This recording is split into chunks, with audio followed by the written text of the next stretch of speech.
नमस्कार, मैं हूं वंदना। आप देख रहे हैं स्वदेशी समाचार। आइए रुक करते हैं आज की प्रमुख खबर की ओर। भिवाड़ी के हिल व्यू गार्डन रेजिडेंट्स वेलफेयर समिति का विवाद गहराता जा रहा है। निवासियों ने समिति के अध्यक्ष राकेश शर्मा पर तानाशाही रवैया अपनाने और गैर कानूनी तरीके से 9 नवंबर को चुनाव कराने का आरोप लगाया है। रेजिडेंट्स का कहना है कि सोसाइटी में 2200 फ्लैट है, लेकिन अध्यक्ष ने केवल अपने पक्ष के करीब 500 वोट ही बनाए हैं। साथ ही समिति का रजिस्ट्रेशन और 2023 की कार्यकारिणी का नवीनीकरण अब तक नहीं हुआ है, जिससे वर्तमान समिति कानूनी रूप से अमान्य है। निवासियों ने प्रशासन और उप रजिस्ट्रार सहकारिता विभाग खैरथल से चुनाव रोकने की गुहार लगाई है। महिलाओं ने भी समिति पर उत्पीड़न और अधिकार हनन के आरोप लगाए हैं। अब देखना यह है कि प्रशासन लोकतंत्र की रक्षा करता है या तानाशाही के आगे झुकता है। प्रेस कॉन्फ्रेंस में उपस्थित जितेंद्र तंवर, हरिओम शर्मा, ललित मित्तल, अजीत द्विवेदी, नवनीत श्रीवास्तव, जयवीर शर्मा, के पांडे, सुषमा द्विवेदी, वंदना पांडे समेत कई रेजिडेंट्स मौजूद रहे। कब का मामला है, क्या कहना है? मैं ललित मित्तल इस सोसाइटी में 15 साल से रह रहा हूँ। इस सोसाइटी का नाम है हिल व्यू गार्डन, त्रेहान, थड़ा, डिस्ट्रिक्ट भिवाड़ी। और ये मैटर है कि यहाँ जो हमारे बाईलॉज वगैरह हैं, बाईलॉज है राजस्थान सरकार के, जो 2020 से लागू होने थे, वो अभी तक लागू नहीं हुए हैं। अभी इन्होंने जो बाईलॉज अगर हमने इनसे मांगे तो ये बाईलॉज हमें नहीं दे रहे सोसाइटी के, और अपने तरीके से, अपने मनमाने तरीके से ये चुनाव करा रहे हैं। ये चुनाव हमें बिल्कुल भी एक्सेप्ट नहीं है किसी भी कंडीशन पे। ये लोग कह रहे हैं कि हम 21 लोगों के ग्रुप के चुनाव कराएंगे, 21 लोगों की कार्यकारिणी बनाएगी। कहीं भी 21 लोगों की कार्यकारिणी नहीं है। बाईलॉज के हिसाब से केवल 4 पदों पे चुनाव होते हैं। उसके अंदर प्रेसिडेंट, वाइस प्रेसिडेंट, ट्रेजरर और जनरल सेक्रेटरी है। इसके अलावा ये लोग 21 लोगों की चुनाव क्यों करा रहे हैं, ये हमें समझ से परे है।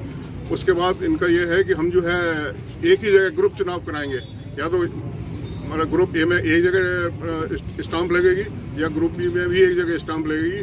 जो जीत गया वो सारी कार्यकारिणी उसकी मानी जाएगी। जो गलत है, जो लोकतंत्र के लिए हत्या है। कहीं भी ऐसे चुनाव नहीं होते। ऐसे तो फिर कहीं भी कुछ भी करा लो आदमी। तो इसकी शिकायत आपने कहीं उच्च अधिकारी से की है? हमने कंटिन्यूस इसकी उच्च अधिकारियों से शिकायत करी है। हम रजिस्ट्रार ऑफिस खैरथल में शिकायत करके आए हैं। हमने बीड़ा में शिकायत करी है इसकी, और हमने इसका इनको मेल भी किए हैं कंटिन्यूस। जो यहाँ के प्रेसिडेंट हैं और जनरल सेक्रेटरी हैं, उन सबको हमने मेल किया है कंटिन्यूस 4 तारीख से कि हमें जो भी मीटिंग हो रही है यहाँ की, उसकी MOM दिया जाए। हमें आज तक ना तो इनकी बायलॉज इन्होंने प्रोवाइड कराई, ना इन्होंने आज तक हमें वोटर लिस्ट प्रोवाइड कराई है। कंटिन्यूस मांगने के बावजूद भी 12 तारीख को इन्होंने एक मीटिंग करी थी। उसके अंदर ये कहते हैं कि भाई हमने कहा बाईलॉज के हिसाब से चुनाव होगा। बाईलॉज की प्रति मैं आपके सामने रखता हूँ। ये प्रति है राजस्थान सरकार की, ये इसके हिसाब से इनको बनाने चाहिए थे। इन्होंने बहुत मांगने के बाद एक हमें क्या दी, जो बिल्कुल नलिफाई हो चुकी है। ये इन्होंने हमें एक प्रति दी है, ये वाली। ये 2012 में बाईलॉज बना था, जो अब नहीं चलता है। इसके अलावा जो इन्होंने हमें बॉडी दी है, जो 2023 के चुनाव में बॉडी बनी थी, इस बॉडी को आज तक इन्होंने रजिस्टर्ड भी नहीं कराया। ये बॉडी रजिस्टर्ड नहीं है, इसलिए ये लोग इलीगल है। ये चुनाव करा ही नहीं सकते, और इनको तत्काल प्रभाव से इस्तीफा देना चाहिए। जो प्रेजेंट हमारी RWO है, इसको तत्काल प्रभाव से इस्तीफा देना चाहिए। इनको कोई राइट नहीं है इसका चुनाव कराने का। आपने प्रशासन से शिकायत की है, प्रशासन द्वारा क्या कुछ आश्वासन दिया गया है? प्रशासन को अभी हमने शिकायत दी है। अभी बीच में छुट्टी आने के कारण ये सारी चीज़ें नहीं हो पाई हैं अभी, लेकिन अब छुट्टियों के बाद हम लोग इसको करेंगे। और हमारा कंटिन्यूस, हमने वकील साहब से बात की है, उनके थ्रू इनको नोटिस दिलवाए। रजिस्ट्री नोटिस इनके पास आ चुके हैं सभी के पास। जो इनके प्रेसिडेंट है और RWO के मेंबर हैं, उनके पास आ चुके हैं, सारी नोटिस आ चुके हैं। हमने उनको सबको लिखित में दिया हुआ है, इनको मेल में दिया हुआ है। सर, मैं आपसे पूछना चाहूँगा, प्रशासन और सरकार से आप क्या चाहते हैं? सरकार और प्रशासन से हमारी मांग है कि ये चुनाव, ये कार्यकारिणी जो बनी हुई है इस समय, इनको सबको इलीगल है, ये इनको हटाया जाए और बीड़ा अपने तत्वावधान में चुनाव कराए। उसके बाद इनको हटाने के बाद में इनकी जांच की जाए कि इन्होंने इलीगल रूप से क्यों काबिज रहे इतने साल से सोसाइटी पर, और अभी तक इन्होंने डेवलप क्यों नहीं करा, अप्रूव क्यों नहीं कराई। शर्मा जी हैं, और जो हमारे महासचिव हैं वो धर्मेंद्र गौतम जी हैं, और इन दोनों लोगों ने अपना एक सिंडिकेट बना रखा है। हमारे RWO में 21 मेंबर हैं और 21 के 21 मेंबर नल एंड वाइड हैं। सिर्फ 2 लोग हैं जिनकी यहाँ पे चलती है, एक राकेश शर्मा और एक धर्मेंद्र गौतम जी। इन्हीं दोनों लोगों की चलती है, और ये अपना पूरी तरह से मनमानी कर रहे हैं। पहला कि ये जो इलेक्शन करवा रहे हैं, ये असंवैधानिक तरीके से ग्रुप इलेक्शन करवा रहे हैं। 21 लोगों का एक टीम बनाए, बोले 21 लोगों को चुनाव, जिसको एक वोट दे दिया वो 21 को पड़ गई थी। इस तरह का चुनाव करवा रहे हैं जो बिल्कुल भी असंवैधानिक है, कहीं भी नहीं लिखा गया है। हम लोगों ने इसका विरोध किया तो इन महिला बच्चों को यहाँ पर तंग किया जा रहा है, क्या सोसाइटी के नियमों का उल्लंघन किया जा रहा है, क्या सीवर रोड और पानी की व्यवस्था यहाँ पर ठीक नहीं है, आप बताइए। देखिए सर, विकास की बातें तो सोसाइटी वाले जाने, लेकिन जो रजिस्ट्रेशन होता है ना, उसका हर साल नवीनीकरण जरूरी है। और जो चुनाव के बाद जो सदस्य, जो कार्यकारिणी चुनी जाती है, उसका नवीनीकरण भी अति आवश्यक है। आज तक इन्होंने जो रजिस्ट्रेशन है उसका नवीनीकरण नहीं है। जो 2023 में इन्होंने चुनाव किए, इनकी जो कार्यकारिणी बनी है वो भी रजिस्ट्रार ऑफिस में उसका नवीनीकरण नहीं है। इसलिए मैं तो ये कहूँगा, ये चुनाव कराने के अधिकारी नहीं है, जो भी कर रहे हैं अवैध वसूली कर रहे हैं। फिर ये क्या पुलिस का डर किसी को दिखा रहे हैं या किसी राजनेता का डर? सर, ये पुलिस का डर नहीं दिखा रहे। एक तो हमारे राजकुमार जी हैं, हेतराम जी खड़ा से ही, एक उनके भाई हैं कृष्ण जी, सुनोक हेतराम जी, मेरे साथ निजी तौर पर मारपीट हुई, जिसकी FIR भी दर्ज हुई। लेकिन ये कह रहे हैं हम तो बैंक के ऊपर बैठे, पैसा हमारे पास है, पब्लिक का पैसा, उसका मिसयूज कर रहे हैं, पुलिस को पैसा खिला रहे हैं। कोई किसी को सुनने के तैयार नहीं है डिपार्टमेंट वाला।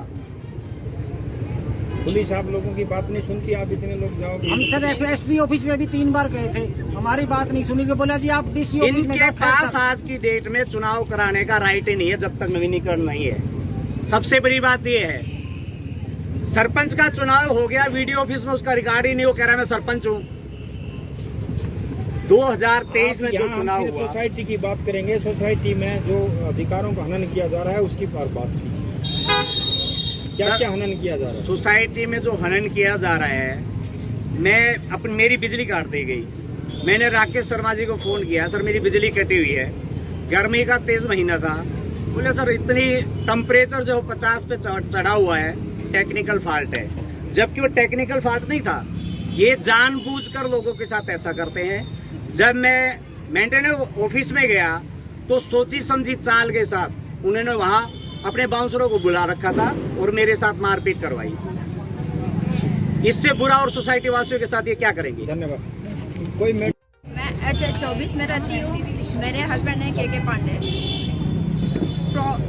किसी को बचाने के चक्कर में लफड़ा हुआ, उन लोगों ने फोन चोरी किया, मांगने गए तो उन्होंने बदतमीजी से बात की, हमारी वीडियो बनाई। रही बात आपने पूछा थाने की, थाने पे हम गए थे, संजय यादव करके आए थे, जो उन्होंने जबरदस्ती वो फोन दिला दिया। मैंने कहा वो वीडियो डिलीट करो, उन्होंने किया नहीं। फिर बाद में ये लोग, ये जब ड्यूटी चले जाते हैं परेशान करते हैं, कभी नीचे पीछे से घुस के किचन में पाइप में बोरी ठूस देते हैं, कभी कुछ करते हैं। जब मेंटेनेंस के बच्चों को, बंदे को मैं बोलती हूँ कि आके आप मतलब देख लो, पैसे ले लेना, तो बोलते हैं कि जो उनका काम करने जाएगा उनको गेट से बाहर निकाल दिया जाएगा।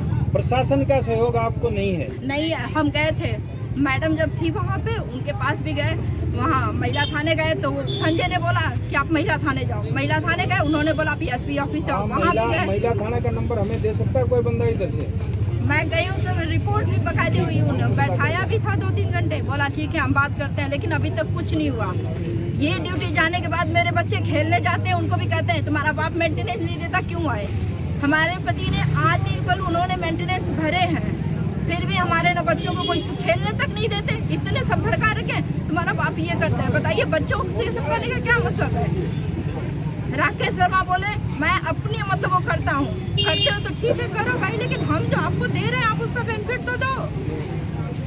मुझे बस अगर जो परेशान है तो यहाँ से वो छोड़िए ना। बहुत ही ज्यादा परेशान हो, हैरान हो, एक महिला को यहाँ पर तंग किया जा रहा है। बेटी बचाओ, बेटी पढ़ाओ, बेटियों की सुरक्षा करो, ये सब अभियान जब से मतलब चुनाव हुआ उसके बाद से हर दिन मोबाइल जला के बनाया। मेरे हस्बैंड बोलते थे किसी को पता चलेगा बेइज्जती होगी, उनको तंग कर लेने दो। हम लोगों ने कितनी तकलीफ सही है, ऊपर वाला देख रहा है। उन्होंने गिन गिन के पैसे लिए, एक एक चीज के लिए, गलत पार्किंग के लिए, रजिस्ट्री के हिसाब से हमारी पार्किंग भी सामने है, पर उन्होंने गलत करके और उसके भी पैसे लिए हैं। फिर भी हमारी बेइज्जती हर बार आके राकेश शर्मा सामने से जाएगा, ऐसे थूक मार के जाएगा, क्या मतलब बनता है? सबका साथ सबका विकास प्रधानमंत्री का सिर्फ नारा ही रह गया, धरातल पर कोई काम, क्योंकि बीजेपी की सरकार है यहाँ। उसका नाम भी बताइए और क्या लोग उससे परेशान है और क्यों परेशान? मैं बताता हूँ सर आपको, मेरा नाम जितेंद्र तंवर है। मैं 2012 से सोसाइटी में रह रहा हूँ और जो पहली RWA बनाई थी वो हमने ही बनाई थी। मैं उसका मेंबर था। ये संविधान भी हमने बनाया था। पहली RWA में ट्रेजरर था। फिर उसके बाद कुछ ऐसे बंदे आए, हमारे अंदर बहुत ज़्यादा भाईचारा था। फिर उसके बाद कुछ ऐसे बंदे आए जिन्होंने पूरी सोसाइटी को 2 भागों में बांट दिया। उनका एक ही मकसद था कि फूट डालो और राज करो। हमने हर तरह से किया कि भाईचारा बना रहे, लेकिन इनका मकसद भाईचारा नहीं है। अगर ये कहते हैं कि समाज सेवा है, लेकिन समाज सेवा में पिछले 8 साल से ये लगे हुए हैं। अरे 8 साल से क्यों किसी और को भी मौका दे दो जो समाज सेवा करना चाहता है। ठीक है, वो आप भी करो, लेकिन जब हमारी 22 तारीख की मीटिंग हुई, हमने उसमें सर 4 चीज़ें रखी थी कि आप इलेक्शन करवा रहे हो, तो इसमें कुछ भाई ऐसे रह गए, 50 से 100 आदमी ऐसे रह गए जो मेंबर बनना चाहते हैं। तो उनको एक शनिवार रविवार का टाइम दे दो, क्योंकि वो ऑफिस जाते हैं। इन्होंने हमारी बात नहीं मानी। हमने कहा कि वोटर लिस्ट दे दो। इनके पास वोटर लिस्ट है, ये घर घर जाकर वोट मांग रहे हैं, लेकिन हमारी टीम को इन्होंने आज तक वोटर लिस्ट नहीं दी। ये कह रहे हैं जी 1 तारीख को वोटर लिस्ट देंगे और 9 तारीख को इलेक्शन है। बताओ 8 दिन में आदमी कैसे इलेक्शन वो कर सकता है। हमने कहा कि भाई थोड़ा सा टाइम और दे दो हमारे को इलेक्शन, ताकि हमारे को सबको टाइम मिल जाए। बोला नहीं, जो हम कहेंगे वही है। हमने कहा जी वोट, वो कह रहे जी कोई भी वोट डाल सकता है। हमने कहा जी संविधान के हिसाब से चलो, पति डाल सकता है, पत्नी डाल सकती है, और जो प्रोक्सी है वो डाल सकता है। प्रोक्सी का इनका कोई नियम नहीं है। प्रोक्सी का नियम होता है कि चुनाव अधिकारी के पास प्रोक्सी आनी 24 घंटे पहले, 48 घंटे पहले। इनका कोई नियम नहीं है। रोकूंगा, सोसाइटी होता है यस सर, कि इस विधान से, इस कानून से ये सोसाइटी चलेगी। यस। क्या उनका पालन किया जा रहा है? कानून का पालन किया जा रहा है या नहीं किया जा रहा? नहीं किया जा रहा तो क्यों नहीं किया जा रहा? सर हम कह रहे हैं कि हमें बाईलॉज दे दो। बहुत कम से कम 10 मेल किए हैं, 10 बार फोन भी किए हैं। ये हमारे को बाईलॉज नहीं दे रहे, क्योंकि इनके पास नया बाईलॉज है ही नहीं। ये पुराने पे चल रहे हैं। इनको अधिकार ही नहीं है चुनाव कराने का। तो हमारे पास सिर्फ एक ही वो है कि हम प्रशासन के पास जाए कि भाई हमारी मदद करो, क्योंकि ये कहते हैं कि जो तुम्हें करना वो कर लो, जो मैंने कह दिया वो फाइनल है। क्या डराया धमकाया जा रहा है सोसाइटी के लोग? सर हमें बोलने नहीं दिया जाता। मीटिंग में हम बोलते हैं तो कहते हैं कि जो करना वो कर लो, और फिर उनके 8-10 आदमी आके ताली बजा देते हैं, जिंदाबाद जिंदाबाद। हमारी बात नहीं सुनी जाती मीटिंग में। हर तरह से हमारा क्या बाउंसरों ने किसी पर्सनल अथॉरिटी के आदमी को तंग किया कभी? सर बाउंसरों को नहीं, लेकिन जैसे मैं इनके अगेंस्ट में बोलता हूँ तो मैंने कानून के, हमारी GST का इशू था, मैंने 2 महीने की GST जमा नहीं करी, मेरी बिजली काट दी। किसी का बिजली काट देते हैं, किसी का पानी काट देते हैं, उस तरह से परेशान करते हैं। बच्चे अंधेरे में खाना बनाते हैं, तो आदमी करे क्या? बच्चों को छोड़ के हम बाहर रहते हैं, तो पीछे बच्चे कैसे रहेंगे? मजदूरी में भरना पड़ता है। हर तरह से ये कुछ ना कुछ करके और आदमी को परेशान करके करते हैं कि सरेंडर करते हैं किसी भी तरह से। ऐसी ही अन्य खबरों को देखने के लिए देखते रहिए स्वदेशी समाचार।